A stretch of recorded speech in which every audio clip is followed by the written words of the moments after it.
Hello, I'm Jane Carter of Jane Carter Coaching. I help soulful solopreneurs, deep feelers, deep thinkers who care very much about what they do.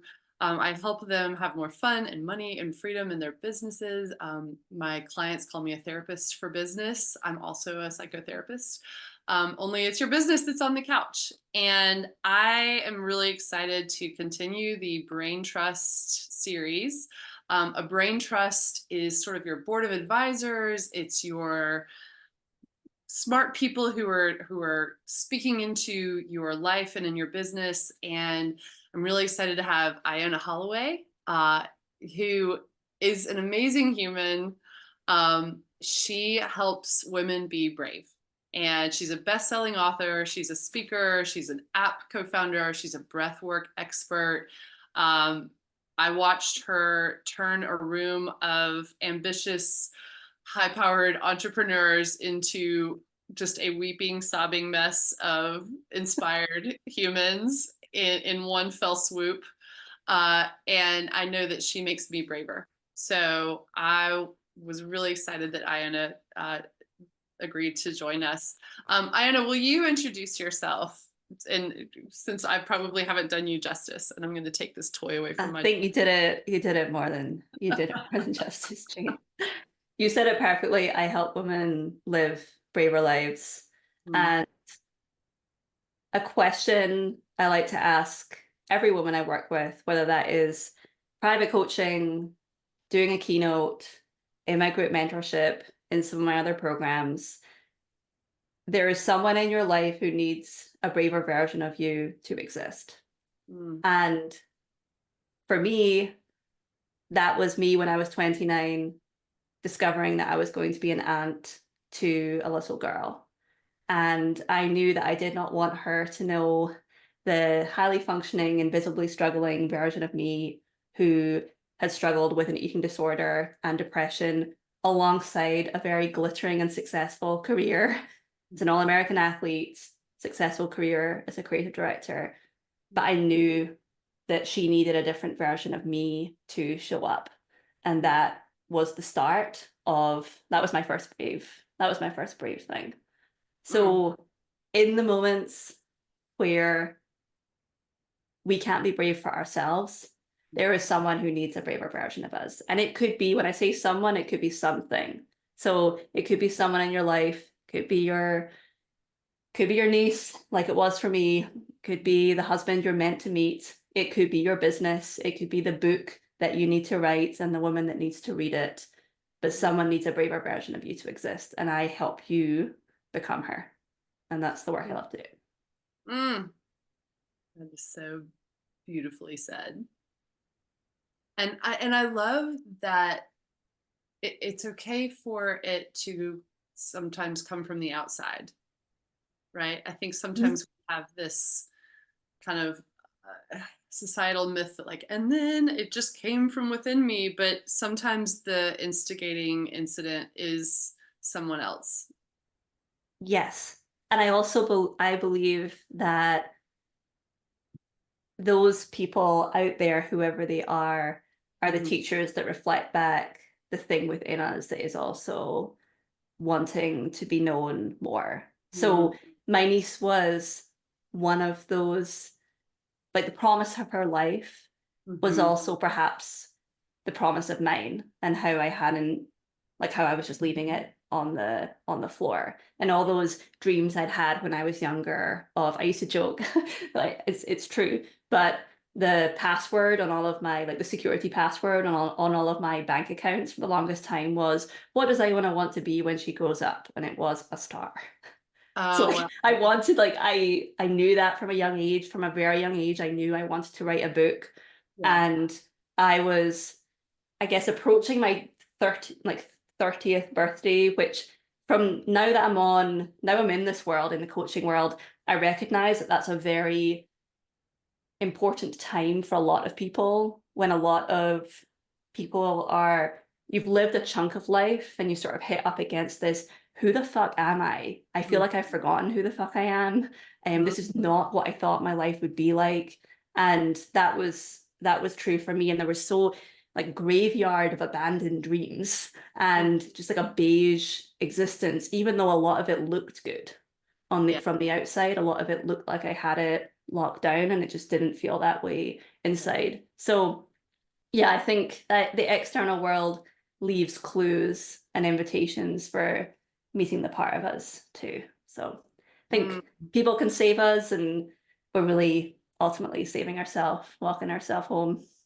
yes. Yes. Oh, especially my therapist side is like, yes. Yeah. Well, and I would imagine, I mean, your niece was the sort of the instigating change that happened, like the trigger, but I love that you recognized that you wanted to give something to little Iona, like that you were rediscovering Yeah. younger you. And I would imagine that in pursuing that pathway, like as you're working with women in your business, that it's just reinforcing that sense of purpose, like this thing that you really wanted to realize, I want to give this to my niece, and then I really want to give this to my younger self, that now you're seeing it, that person show up in like these all these women who needed you to be brave, and you probably didn't even know it. Yeah. And I love the reference point of ourself as a gauge for what a brave life looks like. Because I've had this conversation with clients over the years where they say, is it bad that I don't want to run my own business? Is it bad that am I not brave enough because I don't want to write a book? Should I be trying to get on a stage? And I always say to them, I don't give a fuck what you do. Your Hmm. reference points are 5-year-old you and 95-year-old, the bookends of your life. And if you can make the 5-year-old version of you feel happy and loved, and the 95-year-old version of you who's looking back on your life proud, these are your reference point for a brave life. And if you can increase your capacity to hold both sides of you, because it's ultimately you are, it's like the accordion of time you stretched out in your past and into your future. If those are your reference points, you cannot fail to live your version of a brave life. And that really helps set the context for me, where like I'm obviously a human being, so I'm not immune to the pressure of someone over here building a lightning fast business and making shitloads of money doing X, Y, and Z, or this person who's written 5 books by the age of 34, and look at me, I'm a failure, I've only written one. That like I'm obviously not immune to that, those external things that reflect back to me that maybe I'm not being brave. And Mm. that is where the 5 and 95 Hmm. helps me land back in myself. And it's why I teach it to every woman that is in Brave Thing. If Yeah. we can get connected with both these sides of us and stay connected and true and reconnect when we disconnect, because that will happen as well. If we can Yeah. always be coming back to that as our reference point, we're really like we can't fail to live our version of a brave life. Yes, I love that. I love that reminder of those bookends or those reference points, because I work with so many people, so many solopreneurs who get stuck in decision making mode, right? And even, in some of these brain trust conversations I've been having, this theme of trust yourself, don't look outside to tell you who to be or what you should do. That's great. That's really powerful, right?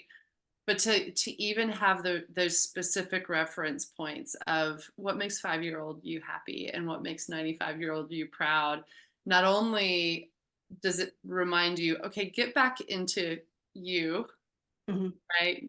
Who cares what anyone from the outside thinks if 95-year-old is you is proud, right? But it Right. also is a built-in reminder that we don't have time for all this worry and stupid shit.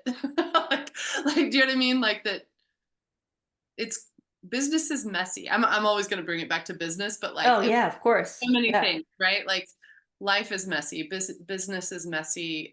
It's hard sometimes, but when you have that long perspective, you go, oh, okay, just this is life is short. Let's just do this, right? Let's do this, and oh, that's great. It's the perspective as well as that bringing it back into you and trusting yourself. Yeah, and I'm glad that you brought up and are very open about the fact that business is a mess. Because I was thinking about our conversation today around the question around what's something that I wish I had perhaps Mhm. known, Mhm. and upgraded problems.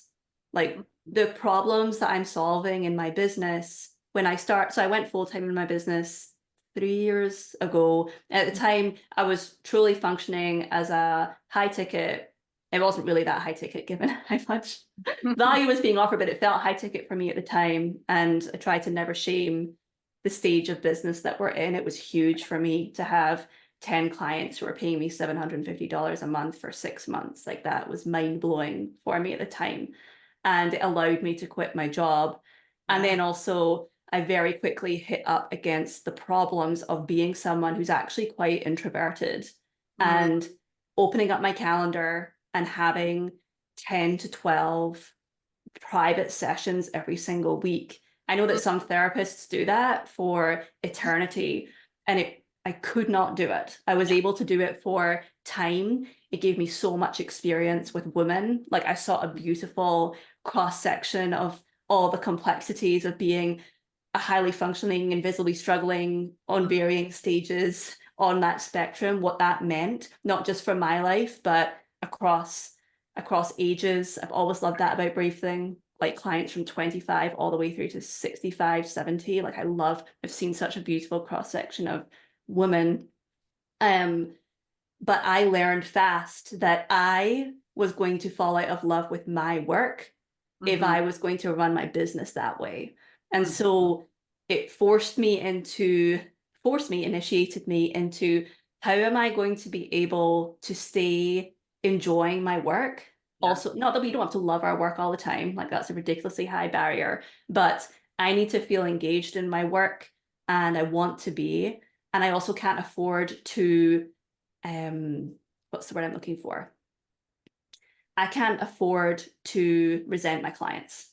Mhm. Yeah. So I care about my clients. They have been brave. I can't afford to resent being on calls. And again, I'll just be transparent. Sometimes I would. And it wasn't because I didn't enjoy the conversations and the women weren't great. It was I was starting to teach her along the like burnout. Yeah. Yeah. Yeah. And so what I've had to learn over the last couple of years is how do I get to do this work in a way that works for everyone? Mm. So I get to be supported by my work. I also get to follow my curiosities. I get to teach what I really enjoy. I've Yeah. also learned that about myself as someone who's like, I could probably teach you how to write a book. I could probably teach you how to build a business. I do a bit of business coaching as part of my work in like private client situations, but for the most part, you're coming to me Mhm. for the brave identity upgrade, like the braver version of you needing to exist. And Mhm. being able to zoom in on that and let that be more than enough. And then find lots of different ways to offer variations of that thing, whether it's through group experiences or my breathwork app or my higher ticket mentorship group Luminous, like being able to evolve beyond something that was working. It was like Yeah. financially working, but it wasn't working for me. Yeah. But it's not that it's suddenly like, oh yeah, like now I'm making slightly more scalable income in a way that feels way better on my nervous system and I have more open space in my day. It comes with a whole set of upgraded problems Right. around being a leader of a group New and level, new facilitating problem. Yeah. exactly like facilitating courses that truly create the same transformation, if not the same transformation, but a potent transformation in the same way that private coaching would do. And it's Mhm. all, what does a course like that look like? It's all different skill Mhm. sets. And Mhm. so um I don't think I realized that maybe at the time. It's like it doesn't get easier. You expand your capacity to be brave in different ways. But there's always an upgraded problem just coming around the corner. Yeah. Hello. Well, that's really helpful to name though, because if we can name it, then We can it's see it. the same, right? Yeah. Because again, there's this thing, this myth of arrival, Yeah. and Yeah. it's there's no arrival. Again, it's just a new set of challenges, right? And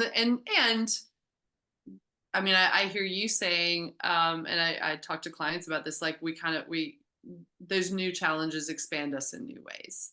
Yeah. Or even challenge those areas we need to grow, like if we're zigging the ways we need to zag. Exactly. Um, Yeah. so it's all in service of expanding who Yeah. we are and how we serve people. So I love that. But yeah, it's true. And I wonder sometimes if if younger you knew that when you first started your business, would it have made it feel too daunting and like, oh, not Oh this? my God. You Honestly, I love how deluded I was when I started my business. My like high degree of such fucking healthy delusion, and just like I am going to figure this out. Like I can do this. Of course I Yeah. can start a business. I didn't know a thing. I mean, obviously I'd taken, the obligatory how to build a business course from somewhere, but I was clueless Uh, completely. And I think a lot of us are, those uh, of us who have not been, and even those who have been to business school, yeah. like where the rubber meets the road of a real life, a real living, breathing business. It is so much about, yes, maybe how to run a business, but it's so much more about the inner working of you. Uh, It's the managing of the yes. emotional self. Like it's Yeah. truly I always say that like a business is guaranteed spiritual ring out. Like you Mm, cannot fail. It hmm cannot fail to change you if hmm you are actively engaged in it. hmm Like it cannot fail. And that's why I think you see a lot of people who do own their own businesses. You just start seeing them floating around in a lot of the same things because they're recognizing that often their own being, their own beliefs, their own identity that is housed within their nervous system, how their capacity for bravery is the thing that is um, the cap on their business. It's not their knowledge of social media or what a good course looks like or even how to write a good talk. It's hmm it's the self. It's like how brave this is feeling. So that's where I mean, I'm going to say that I'm biased, but I've also seen it play out a lot. So, you need Yeah. both. You need both, but who Yeah. we are being and what we're believing is such a huge part of it. It is. It is. I can confirm. I totally agree with what you're saying, and I see it all the time. I'm in it myself, right? Like we're Yeah, all. of course. Yeah, same. I mean, I was laughing when you were talking about that level of delusion when we first start, and I'm hitting the 10-year anniversary of when I left my job this month. And I'm thinking about, oh my goodness, all that I didn't know and all the little false starts I had to have and all of that. And yet I'm so glad I didn't know, Oh my God. Yeah. right? Oh my Because God. Yeah. I actually could I ask you a question about that? yeah, See, when you quit your job 10 years ago, did you basically say to yourself, there is no turning back. This has to work? yes. Yeah, Because same. I was so done. And Yeah. I realized I wasn't serving people. I was working at a small college and I was the counseling center. I mean, I was the Yeah. only one there. Um, and I just could feel myself already checked out. I knew I had grown and expanded beyond what opportunity was there. Yeah. I had a student come in for a session, and I had forgotten her name and everything she had told me in the previous session because I was so checked out. And I was like, "Well, this is a problem. Like, Yeah. if I don't care enough to even remember Yeah. this like traumatic thing she's gone through because I'm so checked out and not challenged anymore that I was like, okay, I've just got to do it. And Yeah. yeah, so there was a big scary moment.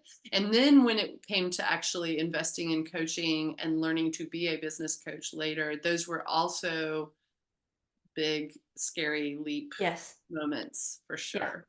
Yeah. Yeah. Yeah, that's something that I've learned at the time when I closed the chat, because in my past life, I was a creative director, designed websites. That was what I did. Yeah.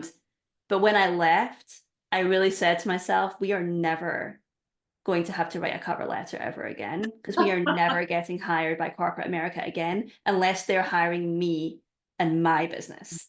Yeah. Because I think that goes back to the 5 and 95. I'm Mhm. someone that always like a law unto myself. Yeah. Always kind of, and even when I was in my jobs that I was in corporate America, like I worked at Google, I worked at Fast Company, I worked as a creative director. Just watch me, and I was always trying to break things. I was Mm, always trying to come in and insert my creative ideas and evolve something. Like I was yeah. truly always had that entrepreneurial spirit. And so I relate, maybe it's the same, maybe it's different, but I relate to that feeling of you can grow so huge Mhm. within the context of a job. Yeah. And actually, you can really practice getting very brave within that. I say the same about relationships. It may Yeah. not be your forever relationship, but you Yeah. can get so brave and more yourself and practice stuff within that. And Mhm. then you'll wake up one day and know, I'm done, or Mhm. I've grown and I can't grow any further here. And so I need to, if I'm a plant, unpot myself and place myself in new That's soil because it, I need that to be able to grow because I'm ceilinged here. yeah. I love that you So use that analogy because when I left my job, that was the exact analogy. I said, yeah, I feel like a plant I'm in yeah, too small of a pot, but the only choice is to now go into a much bigger pot that feels much bigger than, I'm like this, now I feel like a tiny little plant in a huge pot and I have to fill that up and that's really scary. yeah, Um, but it was also exhilarating. yeah, So yeah. yeah. Yeah. And So who yeah, I knows think. what Oh, plot you and I are going to be in 10 years from oh, I now. know. I can't wait to see it. I can't wait to see it. But it is like I relate to that feeling of as you're growing, consistently realizing that there's doors that you have to close. So, like Hmm. for example, this year, um, I'm intentionally closing the doors on my private coaching. So I have Mirror, which has been my private coaching experience that I've had for the last few years. And I am, I guess, like ripping the caution tape off a bit and betting on the version of me that I want to breathe life into. I love my private coaching. It's also somewhat of a safety net for me because I've always been quite good at selling high tickets and I really also enjoy it. But I also do have that line of capacity that I'm writing, and I really want to be able to have more capacity to really start booking keynotes every single month as opposed to once every so often, Yeah. and really focus more on keynote speaking and on workshops because I feel so alive when I do that. And I do believe that I don't think it's selfish, it's that 5 and 95 thing. When I'm that reference within myself, it's also generous to other people. Mhm. But I've noticed within myself that I default to what is like we all do, like we default to what we know and what is safe. And so I ripped the caution tape off a little bit on my business just 2 weeks ago. I decided I'm not taking on any more private clients this year. So that means I have to get braver at the things that I have been avoiding, growing Mm, my audience a little bit more, pitching more for keynotes and for conferences. I mm, am truly marketing the Brave One, which is my new signature course. mm. And that requires me to expand into uncomfortable places where I don't feel quite so strong. Mm. But it's me sort of betting on myself. Yeah. But sometimes you do need to close those doors to sort of shove yourself out the Yeah. nest of it. So there's no option to go backwards. Right. In a Well, tolerable way. In a tolerable way. yeah. And I love that you're living what you teach by doing that. Yeah. Try No. to. Try to. So a question I love to ask, especially we don't have to do this within the business context, but just as you're helping women step into their braver selves, um, is there a mistake? Like I feel like there are often things people think that they're doing to be braver or think that they're doing to do something positive, and they don't realize that they might be shooting themselves in the foot, Mhm. that they might be holding themselves back, not realizing it. Do you see anything, like any mistake people make thinking that they're doing the right thing, but it might actually be backfiring in their ability to be brave, whether in, again, business or life? Yeah. anything where you are hiding who Mm, you actually are, and or mhm. beige as fuck, to to put it a different way. Yeah. So by being beige as fuck, I mean, especially with like business coaching and in the business of people to people, Yeah. people don't trust perfect people. They trust Yeah. transparency. They trust seeing the process. They trust having a fucking opinion about something. Like Hmm. having some kind of high contrast opinion. Because there is no one I trust less than someone who is like, here's my life, I've arrived, and I can't find one opinion coming out of their mouth that isn't just like inoffensive, skimmed milk, beige shit. Like I understand it. I understand it because we live in a very polarized world, and Mhm. it can feel scary to be yourself or to stand for something, Mhm. because who knows where the pack of wolves is coming from. But I'm Mhm. telling you, this is someone who has money to spend and loves investing in people. If I get even like a feeling that Mm. you're just like really not being yourself, I will never, ever go anywhere near you. And I also, by the way, like don't give a fuck about your qualifications.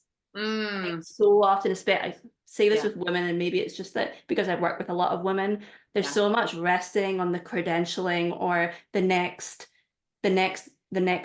certificate. I'm going, it will not make you confident. Yeah. It will It's not make you confident. What makes you confident is the friction of being brave and tolerating that and rising up the next day and doing it all over again, even when you don't get fast or immediate reinforcement that what you're doing is Mhm. working.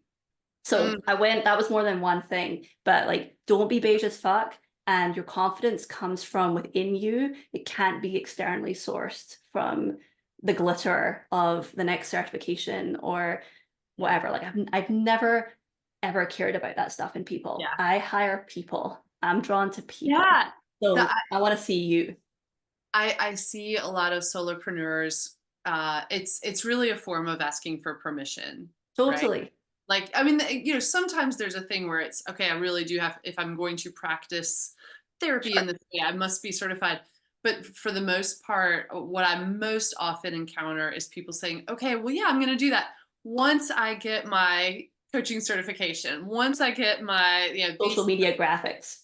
And I'm like, you're just looking for permission. Like, Yeah. just you're already good at this. Just do it. And on the flip side too, there's some real dodos out there. I mean, not to be mean, but like there's some people who aren't the real deal that are out there happy to sell it and Mhm. not have anything to back it up, because they're just ready to get the money or ready to, Sure.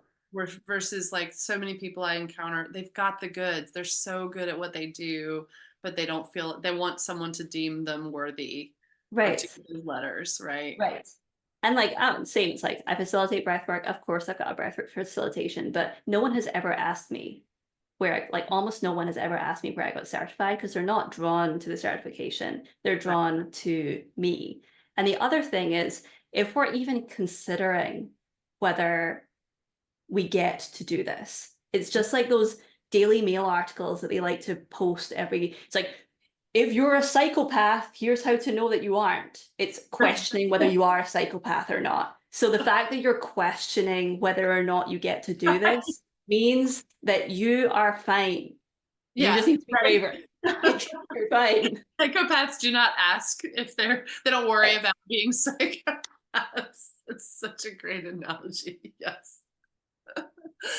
Oh my gosh, that's great. Um, so I know, I mean, this I said this is going to be a short conversation, so I want to honor your time. I do have an ask, which is for that person who is kind of teetering on the edge of something, right? They are wanting to ask permission, or they know that there's a brave thing waiting for them, but they're terrified, or it's going to be really vulnerable, or it's different from anything they've ever done. Um, can you give a couple words to that person who's like, oh, I gotta do a scary thing? Yeah. It's not leaving yourself on the floor. Mm. So when the discomfort that comes from doing something brave can feel like you're dying. And that's where we have to remind ourselves that the discomfort of new and the discomfort of the unknown can feel like a threat, but we can always cultivate safety within ourselves. Mm. We are able to do that in a lot of different ways. Purely on a nervous system basis, we can do simple breathing to help us. On the idea that we started here with like the referencing of the self. If I'm struggling to support myself in this moment, just go and do some inner child work, connect with that younger version of me, ask the wisdom of the version of me in 6 months' time who's looking back on this so grateful that I was able to do that thing, and lean on both sides of that wisdom, Mm. and like recognizing that the discomfort is real and it feels real, but it is not a threat to me if I Mm. can support and like comfort myself as I'm doing it. And the other thing that I'll sort of tag on to that is that so often after we do something brave, because bravery is where strength and vulnerability collide. So like we gather, we summon ourselves to do it, and then we do it. And so often there is that vulnerability hangover that Mm. comes afterwards. And this is where you are not allowed to judge yourself. I mean, I say not allowed, it may come, but recognize we're in the business of not judging when we are brave. If you're judging yourself because you know that you're hiding, you're judging yourself a bit because you know that you said you would do something and you haven't, a little bit of judgment's okay. But if you have truly gone out on a limb and you have done something brave and it is different and new for you, it is your job to suspend judgment on that. Like, do not crush the bird that is tweeting in your head. Like, that is not a kind thing to do. You wouldn't do it to your friend. So don't practice. I should say don't practice not doing it to yourself. Because that's the thing too. It's like you won't do it perfectly. You still will a bit. You'll like crush one of the legs or something. But like don't like find a way to ungrip and hold. And if you can practice that in your business, in your life over and over and over again, you increase your tolerance for discomfort. You increase your tolerance for failure because that will come too. That's Mm. the other brutal thing about owning a business. It's like just because you were brave doesn't mean it's going to work. So we have to get better at holding all of it. Who you are Yeah. being afterwards, after you've done something brave, is that shows character. Yeah.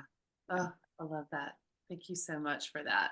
Yeah, of course. It's inspiring for me to hear too. But yeah, I'll let that sink in. Um, how can people find you, Iona? I say everywhere. You can, so bravething.co is my website. I'm on Instagram at Iona Holloway. I might be ripping the caution tape off and going full Brave Thing over there too. But something, if you want to get a feel for the way I talk about becoming the bravest woman in the room, I've got a new quiz that you can do, bravething.co/quiz, and gives you some questions about lots of different relationships that you could be in. So your mom does this, or your boss does this, or you're at the restaurant and the wrong thing came. How do you respond? And then you get some personalized recommendations for what part of the Brave One method you might need to focus on to help you upgrade to a braver identity. So that's bravething.co/quiz. Awesome. Oh, I can't wait to see that. That's great. Thank you so much. Thank you Yeah. for Thanks, Jane. part of this conversation. Thank you for the ways that you've inspired me. And thank you for being brave because it's contagious. It really is. Yeah. The good kind of contagious. Yeah. Thank Yes. you, Jane. It was a pleasure to be here. Yay. Okay, bye.